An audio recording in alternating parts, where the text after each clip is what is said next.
Hi hello people, welcome back to our channel. మన ఛానల్ని ఇంకా ఎవరైనా కొత్తగా చూస్తున్న వాళ్ళైతే ఖచ్చితంగా చిన్న సబ్స్క్రైబ్ చేసుకొని చూడండి. ఈరోజు టాపిక్లోకి వెళ్ళిపోదామా? ఇంకా అత్తగారి దెబ్బకి సృహలోకి వచ్చిన వసుంధర, ఏంటి అత్తయ్య, మీ అబ్బాయి ఉంటే ఆయన వెళ్ళాక మీరు నన్ను ఇలా తబలా వాయించినట్లు వాయించేస్తున్నారు అని అంది ఏడుపు మొహం పెట్టుకొని. లేకపోతే ఏంటి ఈ వేషాలు? మామయ్య గారు చూస్తే ఎంత చండాలంగా ఉంటుంది. అయినా మా వాడు కొట్టాడా? దేనికి కొట్టాడు అని అడిగింది జానకి. మీ అబ్బాయికి నన్ను కొట్టడానికి కారణం కావాలా? ఆయనకి చేయి దురద పెడితే చాలు ఓ మీదికి వచ్చేస్తాడు. అయినా అనాల్సింది ఆయన్ని కాదు, మిమ్మల్ని కాదు, మిమ్మల్ని మా నాన్నగారిని అని అంది వసుంధర ఏడ్చి ముక్కు చీదుకుంటూ. మధ్యలో నేనేం చేశానే అని అంది జానకమ్మ కోడలి వైపు వింతగా చూస్తూ. ఏం చేశారా? అంతా మీరే చేసి పైగా ఏం తెలియనట్లు ఏం చేశాను అని అడుగుతారా? ఇలా ముక్కు మీద కోపం ఉన్న కొడుకుని నా కంటకట్టి నా గొంతు కోయలేదు. మా నాన్న ఈ పెళ్లి చేసి నా జీవితం నాశనం చేశాడు అని అంటూ ఇద్దరిని సాధించింది వసుంధర. అఘోరించావులే. వాడికి కొద్దిగా కోపం ఉన్న మాట మాత్రం నిజమే. కానీ నీ తిక్క చేష్టల్ని వాడు కాబట్టి భరిస్తున్నాడు. అది మీ నాన్న మొహం చూసి. అది గుర్తుపెట్టుకో. అయినా ఇన్ని రాగాలు తీసావు కానీ అసలు వాడు ఎందుకు కొట్టాడో మాత్రం చెప్పలేదు. అయినా ఊరికే ఎందుకు కొడతాడులే, నువ్వేదో తిక్క పనిచేసి ఉంటావు అని అంది జానకమ్మ చిరుకోపంగా. నేనేం చేయలేదు అత్తయ్య. కాఫీ తెమ్మంటారా అని అడిగాను అంతే. దానికే నా మీద ఇంతెత్తున లేచి చంపేసినంత పని చేశారు అని అంది వసుంధర అత్తగారి వైపు చూసి. నీ మొహం, ఆ మాటకి ఎవరన్నా కొడతారా అని అడిగింది జానకమ్మ. అమ్మ తోడత్తయ్య, ఆ మాట అన్నందుకే కొట్టబోయాడు అని అంది. అది ఫ్లవర్ వాజ్ పెట్టి అని అంది వసుంధర. అది సర్లే కానీ మీకు కాఫీ తీసుకురమ్మంటారా అత్తయ్య అని అంది వసుంధర ఒక పక్క ముక్కు చీదుకుంటూనే. ముందు నువ్వు ఆ ఏడుపు ఆపేసి ఏదో ఒకటి తీసుకురా అని అంది జానకమ్మ. శివ పైప్ లైన్ దిగి కిందికి వెళ్ళి హర్ష వెళ్ళేలోపు బైక్ని సైడ్కి తీసి, దేవుడా, దీన్ని లవ్ చేసి పెళ్లి చేసుకున్నప్పుడు కూడా ఇన్ని సర్కస్ ఫైట్లు చేయలేదు. లైన్ వేసామా, మన దారిలోకి తెచ్చుకున్నామా, తాళి కట్టామా, ఇంటికి తీసుకొచ్చామా అన్నట్లుగా 3 స్టెప్పుల్లో తేల్చేసాము. కానీ ఇప్పుడు చూడు, దొంగలాగా ఇంట్లోకి నక్కి నక్కి వెళ్ళడం, అత్తని మన వైపుకు తిప్పుకోవడానికి పురాణాల పేరు చెప్పి భయపెట్టడం, తప్పించుకోవడానికి ఇలా దూకటం. వామ్మో, ఇంక మన వల్ల కాదు. అత్తని మేనేజ్ చేసే బదులు ఆ పంతులు గారిని మేనేజ్ చేసి ఆ ముహూర్తం ఏదో దగ్గరలో పెట్టించేయాలి. లేదంటే నేను ఎక్కేది పెళ్లిపీటలు కాదు, హాస్పిటల్ బెడ్ అనుకుంటున్నాడు శివ మనసులో. ఇంటికి వెళ్ళేసరికి సాయంత్రం అయ్యింది. అప్పటికే అందరూ ఇంటికి వెళ్ళిపోయారు. శకుంతల సుధాకర్ని పిలిచి సుహానా కోసం ఒక మంచి సంబంధం వచ్చింది అని చెప్పింది. అవునా అత్తయ్య గారు, ఆ అబ్బాయి వాళ్ళది ఏ ఊరు అని అడిగాడు. వాళ్ళు మా అమ్మ తరపు బంధువులు సుధాకర్, కృష్ణా జిల్లా వాళ్ళు, పామూరులో ఉంటున్నారు అని చెప్పింది శకుంతల. అలాగా అత్తయ్య, బంధువులు అంటే మీకు వాళ్ళ గురించి బాగానే తెలిసి ఉంటుంది అని అన్నాడు సుధాకర్. అంత బాగా తెలియదు కానీ నీకు అబ్బాయి నచ్చితే వివరాలు గట్టిగా కనుక్కుందాం సుధాకర్ అని అంది శకుంతల. సుధాకర్ ఫోన్లో అబ్బాయి ఫోటో అల్లుడికి చూపిస్తూ. ఆ ఫోటో చూసిన సుధాకర్, అబ్బాయి చాలా బాగున్నాడు అత్తయ్య అని అన్నాడు. ఆయన చూసి రామకృష్ణకి, మురళికి కూడా చూపించాడు. అందరికీ అబ్బాయి నచ్చటంతో రేవతికి కూడా చూపించు సుధాకర్. ఎంత చెడ్డ కన్న తల్లి కదా అని అంది శకుంతల. అప్పటి వరకు శాంతంగా ఉన్న సుధాకర్ ఒక్కసారిగా మారిపోయి, ఏం అవసరం లేదు అత్తయ్య, ఇప్పటి వరకు జరిగింది చాలు. ఇంకా రేవతి మాటలు విని అవమానాలను తెచ్చుకోలేను. మీరు ముందు అబ్బాయి గురించి వివరాలు కనుక్కోండి. మీకు అబ్బాయి మంచివాడు అని నమ్మకం కుదిరితే మాట్లాడుకుని సంబంధం ఖాయం చేసుకుందాము అని అన్నాడు సుధాకర్. అలాగే సుధాకర్, అన్నీ కుదిరితే 2 పెళ్ళిళ్ళు ఈ కార్తీక మాసంలోనే జరిపిద్దాం అనుకుంటున్నాను. నువ్వేమంటావు అని అడిగింది శకుంతల. నేనేమంటాను అత్తయ్య, మీరేది చేసినా మా మంచి కోసమే అని నాకు బాగా తెలుసు. అలాంటప్పుడు ఇంకనడానికి ఏం లేదు అని అన్నాడు సుధాకర్. ఈ సంబంధం మాటలు విని శివ తన రూమ్లోకి వెళ్ళి ఫ్రెష్ అయి వచ్చి డోర్ లాక్ చేసుకొని సుహానా ఫోన్ ఆన్ చేసి విరాట్కి హాయ్ అని మెసేజ్ చేశాడు. అది చూసిన విరాట్ హాయ్ అని మెసేజ్ చేసి, ఏంటి కాల్ చేయకుండా మెసేజ్ చేశావు అని అడిగాడు. ఇక నుంచి నేను నీకు ఫోన్ చేయలేను. నిన్న నీకు ఫోన్ చేసినప్పుడే మా దెయ్యం అత్త వచ్చింది. కొద్దిలో బ్రతికిపోయాను. లేదంటే ఈ విషయం మా అమ్మమ్మకు చెప్పి మళ్ళీ చావగొట్టించేది అని మెసేజ్ పెట్టాడు శివ. ఓ అవునా, ఇప్పుడు ఏం చేస్తున్నావు అని అడిగాడు విరాట్. ప్రస్తుతానికి నాకు తినడం పడుకోవటం తప్పించి వేరే ఏం పని ఉంది? హా, త్వరలోనే పని పడేటట్లు ఉందిలే అని మెసేజ్ చేశాడు శివ. ఏం పని అని వెంటనే మెసేజ్ చేశాడు విరాట్. అది చూసిన శివ మందహాసంగా నవ్వుతూ, నాకు తెలుసురా నీ ఉత్సాహం ఏంటో అని అనుకొని, మా అమ్మమ్మ నా కోసం ఒక సంబంధం చూసింది. అబ్బాయి హీరోలాగున్నాడు. త్వరలోనే సంబంధం ఖాయం చేసుకొని ముహూర్తాలు పెట్టిస్తుందంట. మరి నా పెళ్ళి కుదిరితే నేను తిని పడుకుంటే బాగోదు కదా. ఇన్ని రోజులు పని లేకుండా తిని పెంచిన బాడీని కరిగించి మళ్ళీ ముందుకులాగా స్లిమ్గా రెడీ అవ్వాలి కదా. అలా అవ్వాలి అంటే కాస్త వర్కౌట్ అది చెయ్యాలిగా మరి అని అన్నాడు శివ విరాట్కి తిక్క లేచేలా గెలుకుతూ. అది చూడగానే, అంటే నువ్వు ఈ పెళ్ళికి ఒప్పుకుంటున్నావా అని అడిగాడు విరాట్. నేను ఒప్పుకున్నా ఒప్పుకోకపోయినా మా అమ్మమ్మ తలుచుకుంది అంటే నా మెడలు వంచైన తాళి కట్టిస్తుంది. ఎందుకంటే ఆవిడ లేడీ టైగర్ కదా. ఇంకా అలాంటప్పుడు వద్దు గిద్దు అని అరిచి నరాలు తెంచుకోవటం ఎందుకు, ఎనర్జీ బొక్క. అదేదో నేను ఒప్పేసుకొని ఈ పెళ్ళి పనుల్ని ఎంజాయ్ చేస్తే పోలా. అయినా ఈ పెళ్ళి వద్దు అనడానికి కూడా నా దగ్గర పెద్దగా రీజన్స్ లేవనుకో. అబ్బాయి సూపర్గా ఉన్నాడు, అతన్ని చూస్తే ఎవరైనా పెళ్ళికి ఓకే అంటారు అంటూ విరాట్కి కాలేటట్లు చేశాడు శివ. ఓ అంత బాగున్నాడా? బాగుంటే మాత్రం అలా ఎలా ఒప్పేసుకుంటావు? మనం పెళ్లి చేసుకోవాలని డిసైడ్ అయ్యాం కదా అని అన్నాడు విరాట్. అప్పుడు అనుకున్నాం కానీ మధ్యలో చాలా చాలా జరిగిపోయాయి కదా. నీ వల్లే నేను ఇలా పంజరంలో ఉన్నట్లు రూమ్లోనే ఉండాల్సి వస్తుంది. నేను ఈ జైలు జీవితం బ్రతకలేకపోతున్నాను. నాకు కూడా ఫ్రీడమ్ కావాలి. అది కావాలి అంటే మళ్ళీ మా అమ్మమ్మ చెప్పినట్లు వినాలి. అందుకే ఇక నుంచి తన మాటే వినాలి అనుకుంటున్నాను. అయినా నువ్వు ఇప్పుడు హాస్పిటల్లో ఉన్నావు. ఎప్పుడు డిశ్చార్జ్ అవుతావో తెలియదు. అప్పటి వరకు నేను వెయిట్ చేయలేను. అదీ కాకుండా మా బావ నీ కాలు విరిచేశాడంట కదా. ఇంక ముందు నువ్వు మామూలుగా నడవలేవంట కదా. హ్యాండ్ స్టిక్ యూజ్ చేయాల్సిందే అని అంటున్నారు. అది నిజమేనా అని మెసేజ్ పెట్టాడు శివ నవ్వుకుంటూ. అది చూసిన విరాట్కి పుండు మీద కారం అద్దినట్లుగా ఉంది. చాలాసేపు ఎదురు చూసిన విరాట్ నుంచి మెసేజ్ రాకపోవటంతో శివ సైలెంట్గా ఉండే వాళ్ళల్లో వాడు కాదు కదా. అందుకే విరాట్ని వదలకుండా మళ్ళీ తనే మెసేజ్ చేశాడు. అంత సైలెంట్గా ఉన్నావంటే నిజమే అయ్యుంటుంది.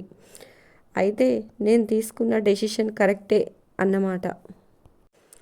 లైఫ్ లాంగ్ కుంటికాలు వాడితో బ్రతికే బదులు మా అమ్మమ్మ చూసిన అబ్బాయిని పెళ్లి చేసుకోవటమే బెటర్ అని మెసేజ్ చేశాడు శివ. అది చూడగానే, ఓహో అలాగా, అయితే చేసుకో. అయినా నీలాంటి దాని నుంచి ఇంతకంటే ఏం ఎక్స్పెక్ట్ చేస్తాంలే. సొంత వాళ్ళనే మోసం చేయాలని చూసిన దానికి మేమొక లెక్క అని మెసేజ్ పెట్టాడు విరాట్. ఓహో, అక్కడికి నువ్వేదో శ్రీరామచంద్రుడిలాగా బిల్డప్ ఇవ్వకు. నువ్వు కూడా మా వాళ్ళని ముంచడానికే నాతో పెళ్ళికి రెడీ అయ్యావు. లేదంటే నీకు నా మీద ప్రేమ కారిపోయి పెళ్లి చేసుకుంటాను అన్నావా అని మెసేజ్ చేశాడు శివ.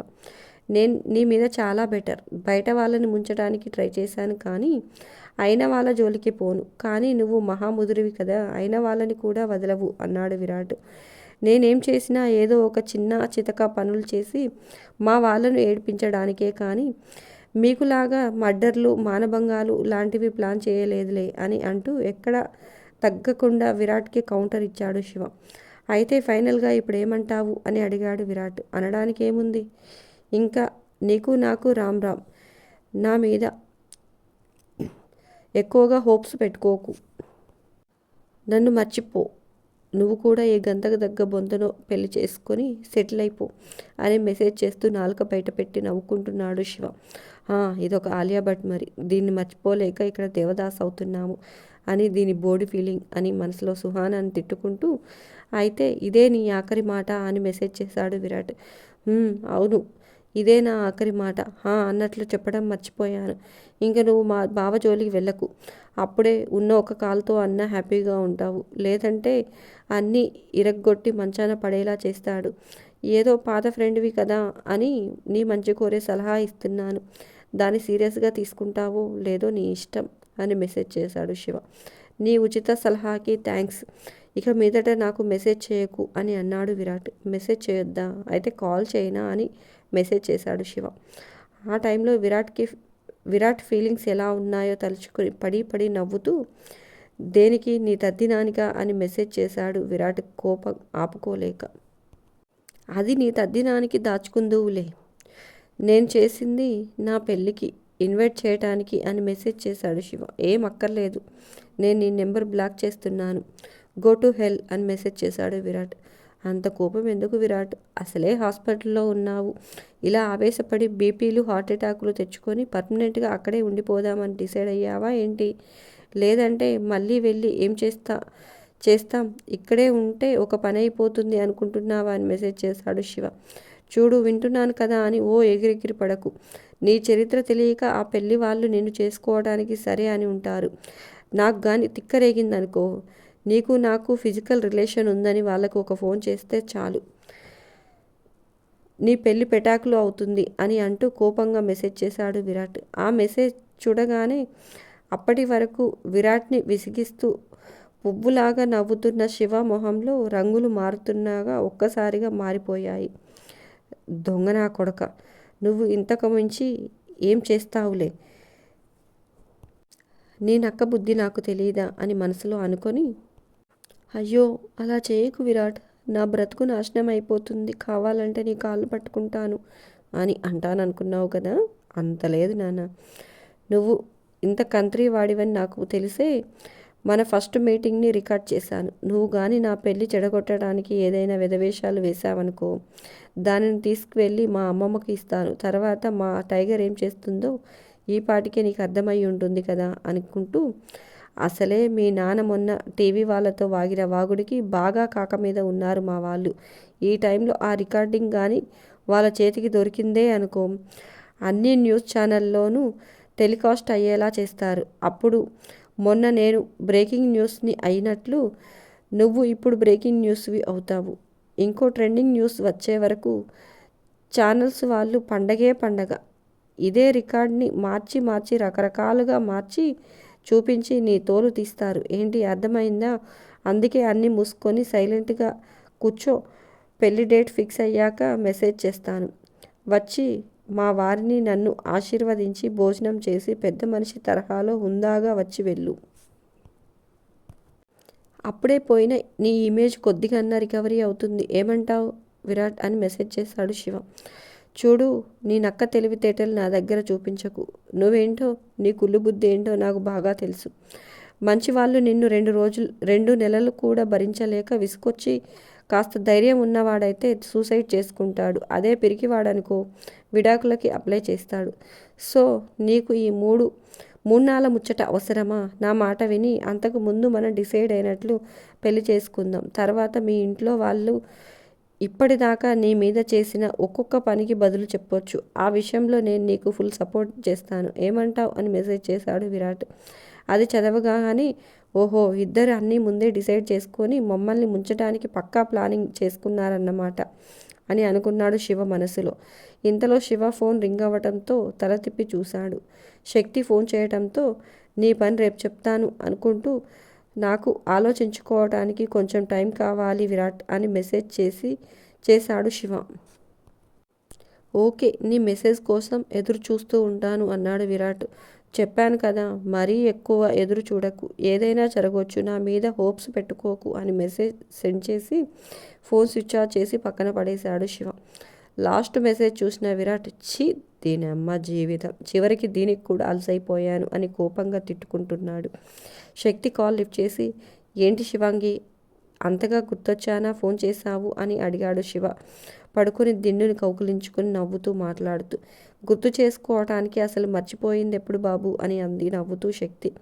ఆ మాట వినగానే శివ నవ్వుతూ డిన్నర్ అయిందా అని అడిగాడు. లేదు శివ, నువ్వు వచ్చి వెళ్ళిన దగ్గర నుంచి నువ్వేం చేస్తున్నావా అని టెన్షన్ మొదలయ్యింది, అందుకే ఫోన్ చేశాను అని అంది శక్తి. ఓ నా ముద్దుల పెళ్ళామా, నేనేం చేయడం లేదే, నువ్వు ఊరికే టెన్షన్ పడిపోకు అని అన్నాడు శివ. అవునా, అయితే ఇప్పుడేం చేస్తున్నావు అని అడిగింది శక్తి. ఏం చేస్తాను, ఈ చిరుతపులి లాంటి శివాంగి నాకింత ఈజీగా ఎలా పడిపోయిందా అని ఆలోచిస్తున్నాను అని అన్నాడు శివ నవ్వుతూ. ఆహాహా, అవును కదా, ఎలా పడిపోయాను అని అడిగింది శక్తి నవ్వుతూ. అరే, నేను నిన్ను అడిగితే నువ్వు మళ్ళీ నన్ను అడుగుతావేంటే, చెప్పు ఎందుకు పడిపోయావు అని అడిగాడు శివ నవ్వుతూ. అది విని నవ్వుతూ, నీకు నేనేంటి, ఎవరైనా ఈజీగా పడిపోతారు బంగారం అని అంది శక్తి. నిజమా అని అడిగాడు శివ ప్రేమగా. అవును అని అంది శక్తి. శివాంగి అని అన్నాడు శివ. అని అంది శక్తి. నీ బర్త్డే వస్తుంది కదా, ఏం గిఫ్ట్ కావాలి అని అడిగాడు శివ. నాకేం వద్దు శివ, నేను దేవుణ్ణి ఒక్కటే అడిగాను నిన్ను ఇవ్వమని, అది ఆయన ఎప్పుడో ఇచ్చేశాడు. ఇంకా నాకేం వద్దు, నువ్వు నా పక్కన ఉంటే చాలు అని అంది శక్తి. ఉంటాను బంగారం, జీవితాంతం నీతోటే ఉంటాను అని అన్నాడు శివ. నాకు ఈ బర్త్డే మన ఇంట్లో మన వాళ్ళతో కలిసి చేసుకోవాలని ఉంది శివ అని అంది శక్తి. ఆ మాటలు వింటున్న శివ మెదడులో ఏవేవో ప్లాన్స్ తిరుగుతున్నాయి. ఓహో, మళ్ళీ మనకి వసు అత్తతో పనిపడిందిగా. అల్లుడి కాపురం సెట్ అవ్వాలంటే ప్రస్తుతానికి నువ్వే దిక్కత్తా అనుకుంటున్నాడు శివ మనస్సులో. అంతేనండి ఈ రోజుటికి ఈ వీడియో. నచ్చిందా? ఎలా ఉంది? ఖచ్చితంగా కామెంట్స్ రూపంలో తెలియజేయడం మాత్రం అస్సలు మర్చిపోకండి. దాంతోపాటు చిన్న లైక్, షేర్ చేయడం మాత్రం అస్సలు మర్చిపోకండి.